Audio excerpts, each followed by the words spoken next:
বিসমিল্লাহির রহমানির রহিম। বিভিন্ন প্রতিযোগিতামূলক পরীক্ষায়, চাকরির পরীক্ষায় মান নির্ণয়ের অঙ্কগুলা প্রতিনিয়ত আসে। তো আজকে আমরা একটা মান নির্ণয় দেখব। এই মান নির্ণয়ের অঙ্কটা কত দ্রুত আমরা সলভ করতে পারি সেটা আমরা দেখব। বলছে হাফ এ plus B whole square plus এ মাইনাস বি হোল স্কোয়ার এর মান কত। তাহলে এটা দুই নিয়মে সলভ করতে পারবা। তার মানে ফার্স্ট নিয়মে যদি সলভ করি, আমাদের যদি এই অনুসিদ্ধান্তটা মনে থাকে, 2a square plus B square is equal to কি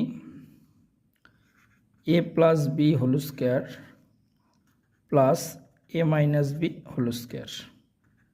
তাহলে অতএব এই দুইটাকে যদি এই পাশে দিয়ে দিই আমরা, তাহলে কত হচ্ছে half A plus B whole square plus A minus B whole square is equal to A square plus B square.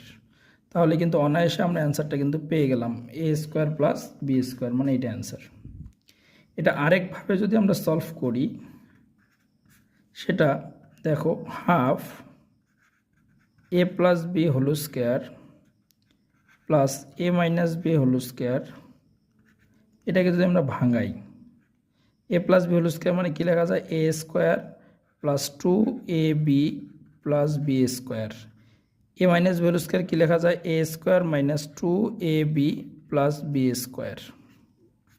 তাহলে খেয়াল করে দেখো 2ab কিন্তু ক্যান্সেল যায়। তার মানে কি হাফ এ স্কোয়ার মানে কি 2a স্কোয়ার, বি স্কোয়ার মানে কি 2b স্কোয়ার।